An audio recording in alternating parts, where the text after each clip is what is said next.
ഈ പാരൻ്റ് എന്ന അക്ഷരത്തെ നമുക്കൊന്ന് വ്യാഖ്യാനിച്ച് നോക്കാം. പി എന്ന അക്ഷരം കൊണ്ട് സൂചിപ്പിക്കുന്നത് പേഷ്യൻസ് എന്നാണ്. പേഷ്യൻസ് എന്താ? പേഷ്യൻസ് എന്ന് പറഞ്ഞാൽ പേഷ്യൻസ് എന്താ? ക്ഷമ. നമുക്കുണ്ടോ ക്ഷമ? ഇല്ലയെന്ന് എനിക്ക് നല്ല ബോധ്യമുണ്ട്. കാരണം ഇപ്പോൾ ഒരു 10 മിനിറ്റ് കഴിഞ്ഞാൽ തുടങ്ങും, ടീച്ചറെ പോട്ടെ, ടീച്ചറെ പോട്ടെ, ടീച്ചറെ പോട്ടെ, വീട്ടിൽ എന്താ ഭർത്താവ് ഭക്ഷണം കഴിക്കാൻ വരും, അതുണ്ട് ഇതുണ്ട്, അത് പണിയുണ്ട് പറയില്ലേ? പേഷ്യൻസ് ഉണ്ടോ? സ്വയം ആലോചിച്ച് നോക്കുക. നമുക്ക് ഏതേത് കാര്യങ്ങൾ പേഷ്യൻസ് വേണം? ഇവിടെ പാരൻസ് എന്ന ആ പദത്തിലെ പി എന്ന അക്ഷരം സൂചിപ്പിക്കുന്നത് പേഷ്യൻസ് ആണെങ്കിൽ എന്തിനുള്ള ക്ഷമയാണ് വേണ്ടത്? മക്കളോട് നമ്മൾ ക്ഷമ കാണിക്കണം. എന്തിനു വേണ്ടി ക്ഷമ കാണിക്കണം? മക്കളെല്ലാം മോശത്തരം ചെയ്യുമ്പോൾ ക്ഷമ കാണിക്കണമെന്നാണോ? ആണോ? അല്ല. പിന്നെ എന്തിനാ?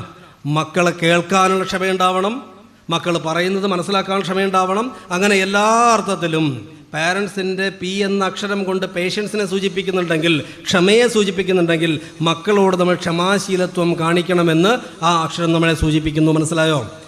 അടുത്ത അക്ഷരം ഏതാ? അടുത്ത അക്ഷരം എ. അറ്റൻഷീവ് ആണ്. എന്താ അറ്റൻഷൻ എന്ന് പറഞ്ഞാൽ? അറ്റൻഷൻ എന്താ? അറ്റൻഷൻ കേട്ടില്ല.